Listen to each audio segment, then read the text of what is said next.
যে শেষ গ্রামে এসেছিলাম মনেও পড়ছে না। দূরের ওই শালটা কি দেখো, তোমাকে জীবনে দেখিনি এই গ্রামে। ও বাপু, তোমার বাড়ি কোনে গো? আমি এই শহরের চাচাতো ভাই। চাচাতো ভাই বুঝিনি, তুমি কিটা ঠিকানা দাও? সিংকু মাসালার জীবনে দেখেছি। এত কথা কতি ইচ্ছা হচ্ছে না, তোর ঠিকানা দেবো না আমার ঠিকানা। এই শালা তো বিয়াদবকে। তাকেই তো বলে শহর হয়েছে।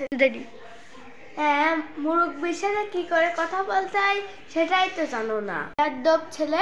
আমার সিংকু মাসালার ভাব দেখাচ্ছে। আমার সাথে ভাব দেখালে কেউ আছে? আমার সাথে গ্রামে সিংকু মাসালা আমি নিচু মাথা নিচু করে কথা কও। মুরব্বির সাথে এভাবে কথা কথি হয় না গো বাপ। বিয়াদব বিয়াদব হয় না। পাগল ছাল।